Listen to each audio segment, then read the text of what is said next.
Hello everyone, this is Rahul Diwan और आज हम बात करने जा रहे हैं प्रोबेशन के बारे में। प्रोबेशन ऑफ ऑफेंडर एक्ट 1958 को आज अपन स्टार्ट करने जा रहे हैं। तो सबसे पहले हम बात करते हैं प्रोबेशन क्या होता है।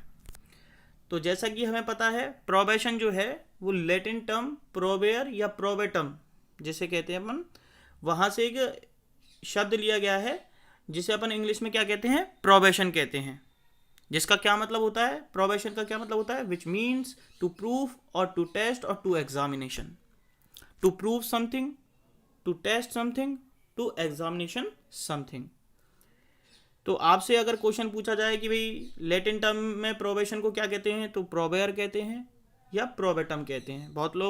कुछ लोग तो इसे प्रोबेयर भी कहते हैं और कुछ लोग प्रोबेटम के नाम से भी इसे जानते हैं, जिसका मतलब टू प्रूफ होता है, टू टेस्ट और टू एग्जामिनेशन। ठीक है, आगे क्या लिख रहा है, but the word the probation is law, probation is not defined in any law और स्टैच्यूट। जैसा कि हमें पता है कि ये जो प्रोबेशन वर्ड है, इसको किसी भी लॉ के अंदर या स्टैच्यूट के अंदर इसकी कोई पर्टिकुलर डेफिनेशन नहीं दे रखी है और ना ही इसको डिफाइन कर रखा है इसका जनरल मीनिंग क्या होगा। लेकिन इंटरप्रिटेशन के हिसाब से, जो कोर्ट के द्वारा इंटरप्रिटेट किया जाता है, इसे इंटरप्रिटेशन लॉ के हिसाब से इसका जनरल मीनिंग जो रखा गया है, जनरल मीनिंग में इसे क्या कहते हैं, प्रोबेशन का मतलब क्या समझा जाता है, टू सस्पेंड अ सेंटेंस। मतलब किसी व्यक्ति को अगर कोई सेंटेंस कोर्ट के द्वारा दी जा रही है ना, तो उस सेंटेंस को क्या कर देना, सस्पेंड कर दिया जाता है। किस बिहार पर, on the good conduct, on the good behaviour. ठीक है ना, उसके गुड बिहेव, जो अच्छा व्यवहार है, उसका अच्छा कंडक्ट है, उसको देखते हुए उसकी सेंटेंस को क्या कर दिया जाता है, सस्पेंड कर दिया जाता है। और जिस चीज़ को अपन क्या कहते हैं, प्रोबेशन पीरियड कहते हैं। उस टाइम पीरियड के लिए, कुछ टाइम पीरियड के लिए जो कोर्ट निर्धारित करती है, उस टाइम पीरियड के लिए उसे सस्पेंड कर दिया जाता है। तो ये कब किया जाता है ऐसा, कि जब उसकी सेंटेंस को सस्पेंड कर दिया जाए। तो अब बात आती है यहाँ पर टू प्रूफ का क्या मतलब हुआ, कि सबसे पहले तो कोर्ट जो है वो क्या देखेगी, उसकी रिपोर्ट देखेगी, उसका बैकग्राउंड कैसा रहा है, उसका स्टेटस क्या है सोसाइटी के अंदर, कैसा उसका व्यवहार रहा है सोसाइटी में। इन सब चीज़ों को देखने के बाद, और उसने क्या पहली बार ही ऑफेंस किया है और ऑफेंस का नेचर कैसा है ना। तो इन सब चीज़ों को देखने के बाद ही, एग्जामिनेशन करने के बाद, या इन सब चीज़ों के प्रूफ मिलने के बाद ही क्या करती है कोर्ट, उसको व्यक्ति को प्रोबेशन पर छोड़ती है ना। जिसको अपन क्या कहते हैं, उसकी प्रोबेशन मतलब उसकी सेंटेंस को क्या करती है, सस्पेंड कर देती है। ठीक है, तो आपको ये सारी बातें समझ में आ रही होंगी प्रोबेशन से रिलेटेड। ठीक है, तो अपन को क्या समझ में आया यहाँ पर, प्रोबेशन जो वर्ड है वो एक लैटिन टर्म से लिया गया है। लैटिन वर्ड क्या था, प्रोबेयर या प्रोबेटम, उससे लिया गया है, जिसका मतलब होता है टू प्रूफ। अब यहाँ पर प्रूफ क्या करना है, प्रूफ ये करना है कि भाई अगर किसी जो अक्यूज पर्सन है, उसके खिलाफ क्या सबूत हैं, कि उसने पहले कोई प्रीवियस उसकी हिस्ट्री क्या रही है, क्या वो उसने पहले भी कभी ऑफेंस किए हैं नहीं किए हैं। ठीक है ना, अगर मान लो वो हैबिचुअल ऑफेंडर है तो उसको प्रोबेशन पर थोड़ा ना छोड़ा जाएगा, क्योंकि वो तो वापस से, अगर उसको सोसाइटी में वापस से अगर हम छोड़ देंगे एक रिफॉर्मेटिव अप्रोच के हिसाब से कि भाई इस व्यक्ति को सुधारा जा सकता है, तो फिर तो वो क्या कर देगा, वापस से ऑफेंस कमिट करेगा। तो ऐसे व्यक्ति को तो छोड़ा नहीं जा सकता। तो छोड़ा किसको जाएगा, जिसने पहली बार ऑफेंस कमिट किया है। ठीक है ना, जिसने पहली बार ऑफेंस कमिट किया है, या गलती से इमीडिएटली एक्शन ऐसा कुछ ले लिया उसने कि जिसकी वजह से क्या हो गया, उसने कोई ऑफेंस कमिट कर दिया है। तो जिस व्यक्ति ने गलती से ऐसा कोई कार्य किया है, तो उस व्यक्ति को छोड़ने की बात की गई है प्रोबेशन पर। और जिस टाइम पीरियड के लिए उसे कोर्ट छोड़ दी है, उसको क्या बोलते हैं अपन, प्रोबेशन पीरियड कहते हैं। ठीक है ना, जैसे उसको 1 साल के लिए छोड़ दिया, प्रोबेशन पर छोड़ दिया, तो इस तरीके से उसकी क्या हो गई, सेंटेंस को सस्पेंड कर दिया। सेंटेंस तो उसको जैसे मान लो, अब जैसे ये सेंटेंस को सस्पेंड कब तक किया जाता है, जब तक वो टर्म कंडीशंस को फुलफिल करता रहता है। क्योंकि जब व्यक्ति को छोड़ा जाता है, तो उससे क्या करवाया जाता है, बॉन्ड भरवाया जाता है कोर्ट के द्वारा। ठीक है, अब बॉन्ड जब भरवाएगी तो बॉन्ड के अंदर क्या लिखवा देगी, उससे टर्म कंडीशन बताएगी, साहब ये चीज़ तुम्हें फुलफिल करनी पड़ेगी। जैसे सोसाइटी के अंदर पीस को मेंटेन करना पड़ेगा, अपना बिहेवियर जो है वो अच्छा बनाए रखना पड़ेगा आपको। लेकिन जैसे ही वो अगर ऑफेंस करता है या उसने अगर गुड कंडक्ट की जगह मिसकंडक्ट किया, तो उसके बारे में जैसे ही कोर्ट को पता चल जाएगा तो उसको क्या करेगी, उसकी जो सेंटेंस सस्पेंड की गई थी उसको सेंटेंस दे देगी, उस सस्पेंशन को ख़त्म कर देगी और उसको जेल में भेज देगी। किसको? उस ऑफेंडर को जिसने ऐसा काम किया है, जिसने बॉन्ड को तोड़ा है। तो आपको ये सारी बातें समझ में आ रही होंगी प्रोबेशन से रिलेटेड क्या क्या जो जनरल बातें हैं इसकी। अब हम बात करते हैं इसकी हिस्ट्री के बारे में, प्रोबेशन से रिलेटेड क्या हिस्ट्री रही है अब तक की। देखिए, history of probation in India कि भाई ये जो प्रोबेशन वर्ड है इसका सबसे पहले यूज़ किस लॉ के अंदर किया गया। तो हमें पता चला कि फर्स्ट टाइम यूज़ किया गया इस वर्ड का, प्रोबेशन का, कौन से प्रोविजन में। अब तो अपने पास अभी प्रेजेंट में सीआरपीसी वो जो है वो 1973 की है। इससे पहले जो सीआरपीसी थी वो कब थी? 1898 की थी हमारे पास सीआरपीसी। सीआरपीसी का मतलब पता है? Code of criminal procedure. उसका जो प्रोविजन है सेक्शन कौन सा? 562, ठीक है। इसके अंदर प्रोबेशन से रिलेटेड प्रोविजन डाला गया था कि अगर कोई व्यक्ति है जिसने पहली बार कोई ऑफेंस कमिट किया है, जिसकी एज 18 साल से कम है या 21 साल से कम है, तो उस व्यक्ति को क्या कर दिया जाएगा? प्रोबेशन पर छोड़ दिया जाएगा या उसे चेतावनी देकर भी छोड़ा जा सकता है। इस तरीके के प्रोविजन इसमें ये जो 1898 का जो सीआरपीसी थी उसके अंदर ये प्रोविजन डाला हुआ था। इसके बाद इस प्रोविजन जो प्रोबेशन से रिलेटेड प्रोविजन था वो कहाँ डाला हुआ था? चिल्ड्रंस एक्ट 1908 के अंदर भी इसके बारे में प्रावधान किया हुआ था। 1908 में का जो चिल्ड्रन एक्ट है उसके अंदर भी प्रोबेशन से रिलेटेड कुछ प्रोविजन डाले गए हुए थे। क्योंकि हमें पता है जनरली क्या होता है, मिस्टेक कौन करता है? जो बच्चे होते हैं, जैसे 18 साल से जो बिलो 18 ईयर्स होते हैं या अंडर 18 ईयर्स होते हैं, वही ज़्यादातर क्या करते हैं, वही ऑफेंस कमिट करते हैं ज़्यादातर, है ना।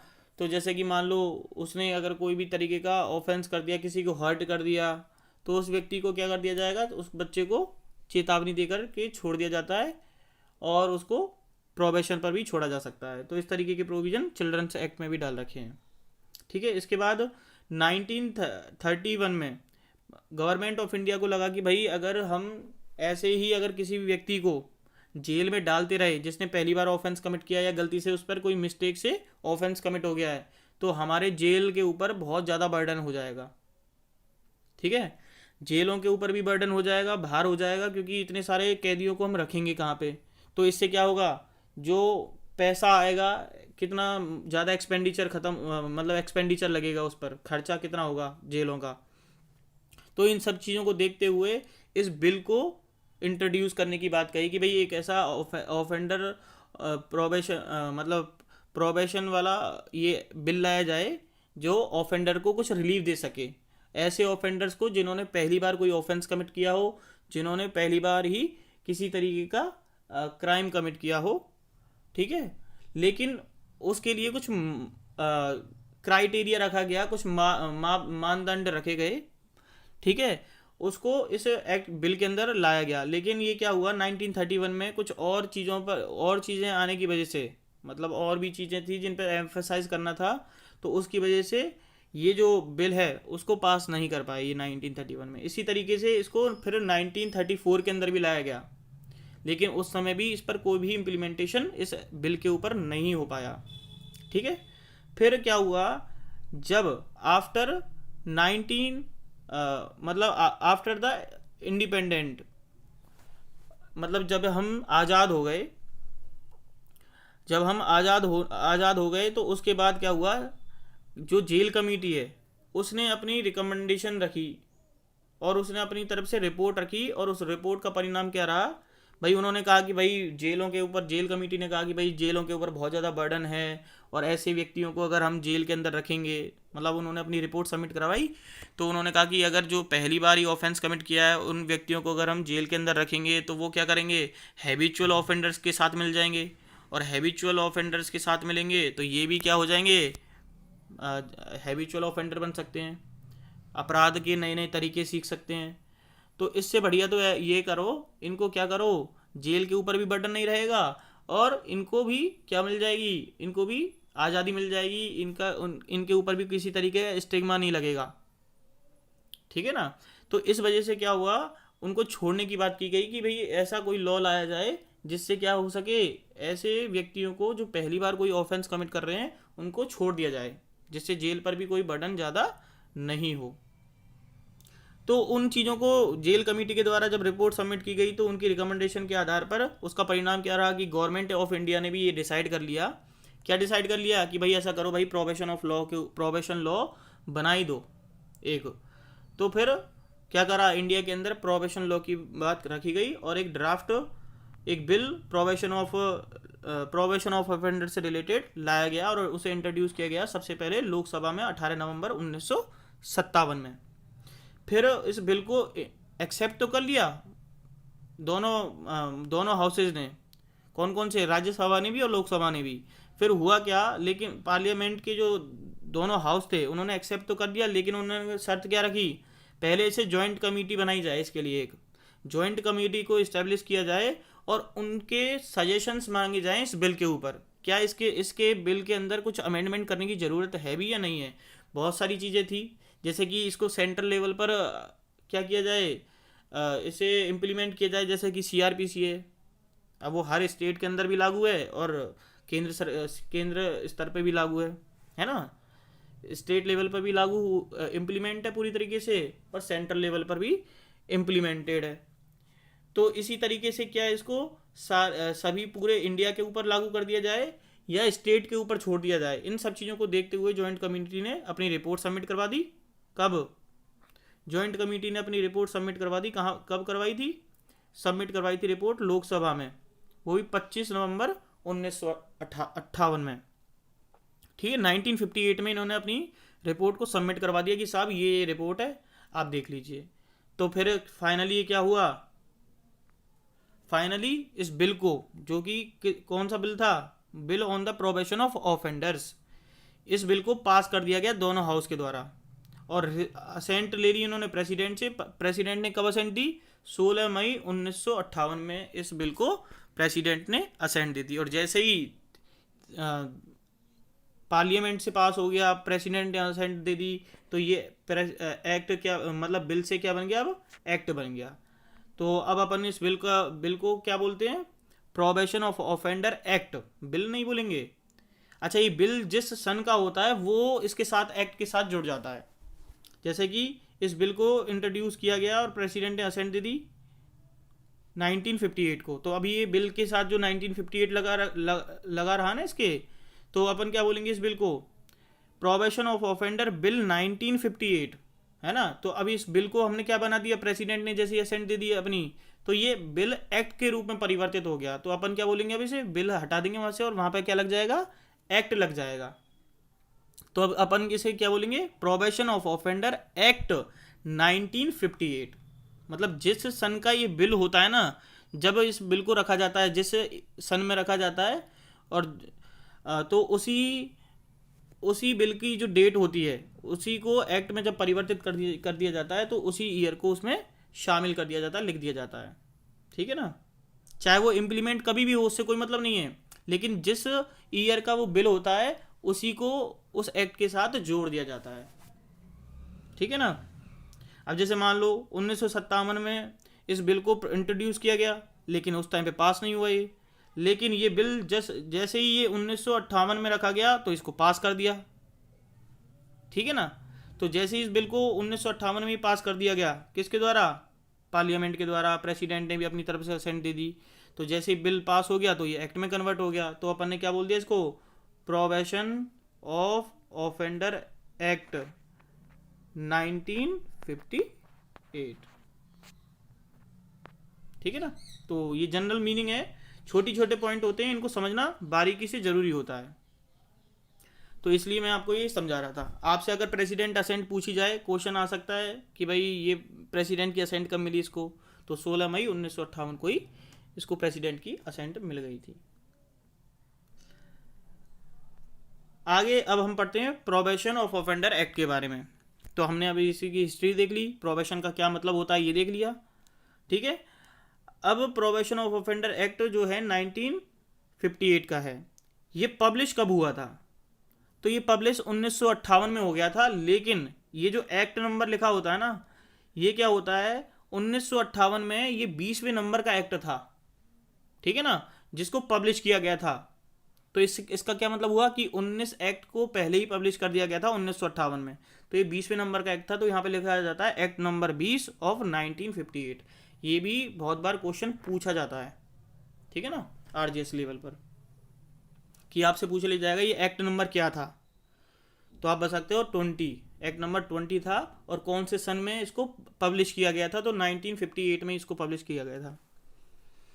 मतलब आपको अगर इसके बारे में अगर प्रैक्टिकल वैसे बताऊं तो ऐसा होता है कि जैसे ही प्रेसिडेंट अपनी तरफ से असेंट दे देता ना, जैसे 16 मई 1958 में प्रेसिडेंट ने अपनी असेंट दे दी, तो क्या करेंगे प्रेसिडेंट साहब, इसको वापस से पब्लिकेशन के लिए भेज देते हैं, है ना, जिससे ये ऑफिशियल गजट के अंदर पब्लिश होके आ जाए। तो उसके लिए पब्लिकेशन के लिए क्या होता है, प्रिंट होती है, तो ये ऑफिशियली तरीके से आएगा, तो ये 20वें नंबर का एक्ट हो गया कब, 1958 में, ठीक है। इस तरीके से ये चलता है। अब आगे देखते हैं, अब हम इसकी प्रीएम्बल को देखते हैं। प्रोबेशन ऑफ ऑफेंडर एक्ट की प्रीएम्बल क्या कहती है? प्रोबेशन ऑफ ऑफेंडर की प्रीएम्बल को सबसे पहले तो किसी भी एक्ट की जो प्रीएम्बल होती है उसको क्या बोलते हैं अपन, जिसमें उसका ऑब्जेक्ट बताया होता है उस एक्ट का, उसको बोलते हैं अपन लॉन्ग टाइटल। इंटरप्रिटेशन स्टैट्यूट के अंदर हमेशा क्वेश्चन पूछा जाता है जनरली कि लॉन्ग टाइटल क्या होता है और शॉर्ट टाइटल क्या होता है किसी एक्ट का। तो किसी मतलब जनरली क्या होता है कि बच्चों को पता ही नहीं होता इस चीज़ के बारे में, स्टूडेंट को पता नहीं होता कि लॉन्ग टाइटल क्या होता है, शॉर्ट टाइटल क्या होता है। अब शॉर्ट टाइटल तो लिखा होता है एक्ट के अंदर, लेकिन लॉन्ग टाइटल के बारे में जनरली लोगों को पता नहीं होता है। तो इंटरप्रिटेशन ऑफ स्टैट्यूट के हिसाब से क्या होता है, जो एक्ट का ऑब्जेक्ट जहां पर लिखा होता है उसको ही लॉन्ग टाइटल माना जाता है, जिसे हम प्रीएम्बल के नाम से जानते हैं, और हिंदी में इसे क्या बोलते हैं, प्रस्तावना कहते हैं। अब देखते हैं हम इस एक्ट का प्रीएम्बल क्या कहता है। An act to provide, act, ये एक्ट जो है हमें क्या प्रोवाइड करा रहा है, for the release of offenders on the probation और आफ्टर ड्यू एडमोनिशन।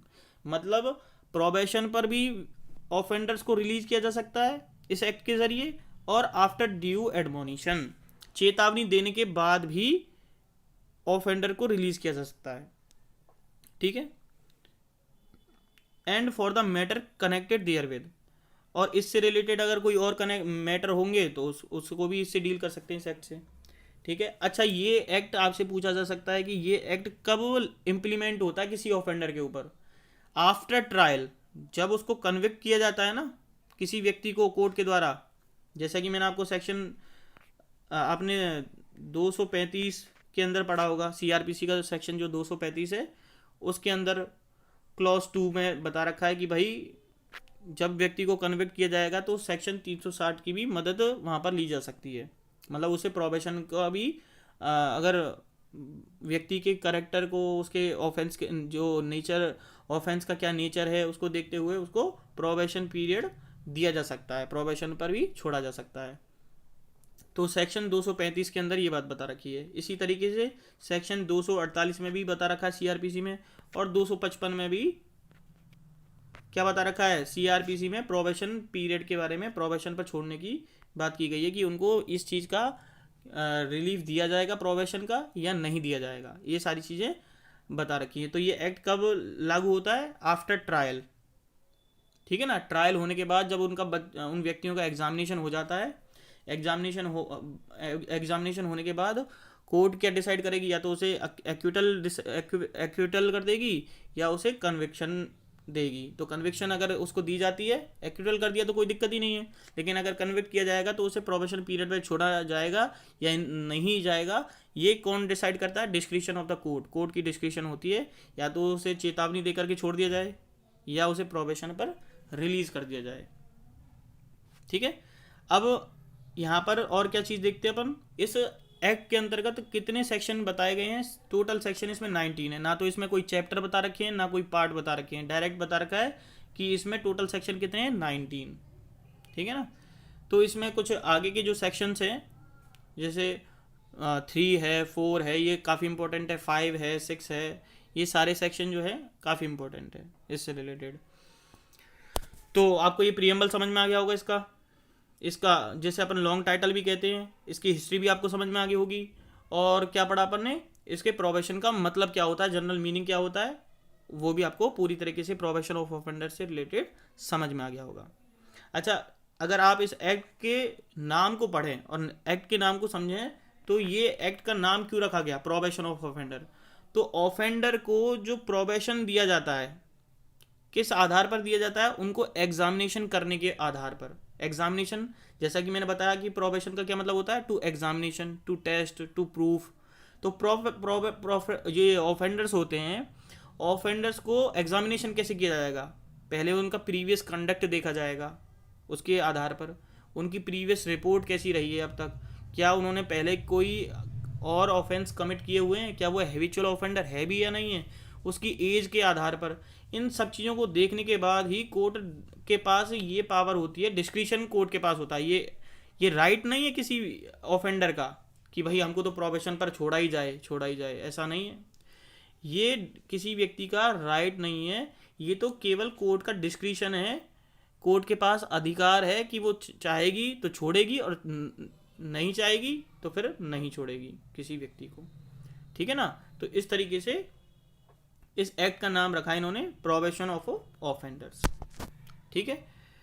तो आज अपन ने इन सब चीज़ों के बारे में जाना, जनरल मीनिंगों के बारे में जाना, और हिस्ट्री को भी देख लिया अपन ने, और प्रीएम्बल के बारे में भी इस एक्ट का पढ़ लिया अपन ने, ठीक है।